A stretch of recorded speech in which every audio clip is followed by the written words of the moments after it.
Di sini saya ingin menjelaskan hasil dari analisis dan clustering data solar power generation menggunakan machine learning dengan implementasi di Google Colab.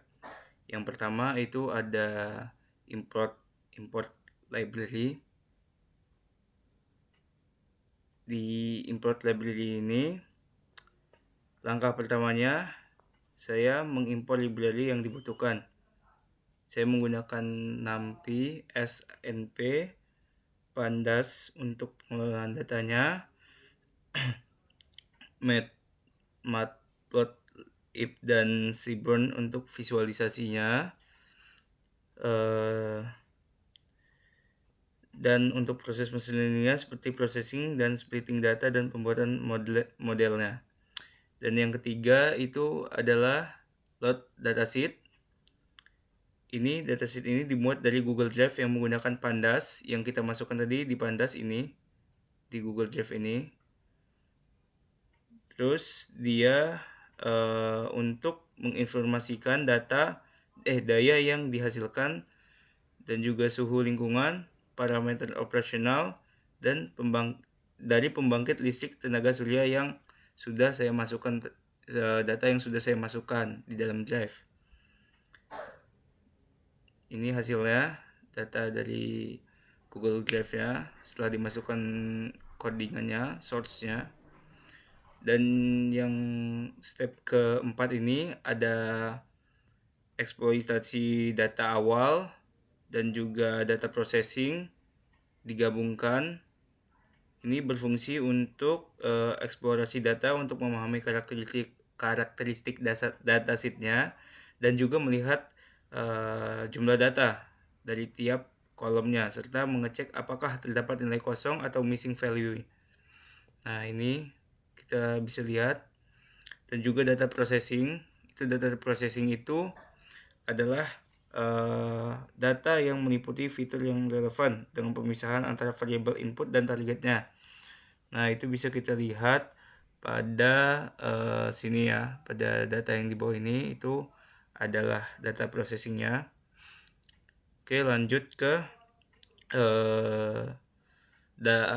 step selanjutnya, yaitu eksplorasi data analisis dengan EDA ya. Itu di sini menggunakan evaluasi dengan keluaran seperti gambar berikut. Yang pertama itu ada correlating heat map-nya, dan yang kedua itu ada DC power versus AC power-nya. Oke, step selanjutnya itu regenerasi modeling. Di sini saya menggunakan data gabungan juga, yaitu dari split data, training model, dan prediksi terus disatukan. Dan step selanjutnya itu adalah evaluasi model regresi.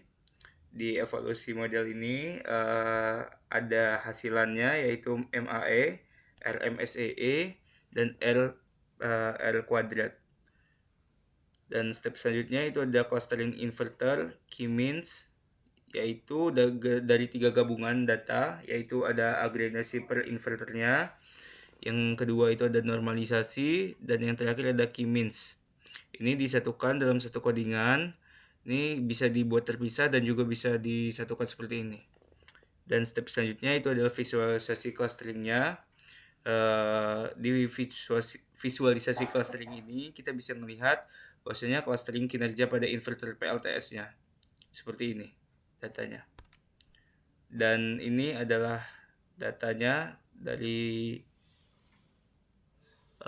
sini. Dari warna hijau ini menunjukkan data 0, dan warna oranye itu menunjukkan data 1, dan juga biru ini data 2. Dan ini hasil daripada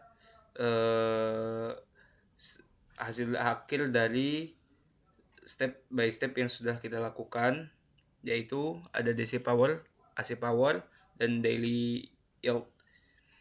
Dan ini clusternya, ada cluster 0, 1, dan 2. Ini hasil yang didapatkan. Baik, cukup. penjelasan dari saya.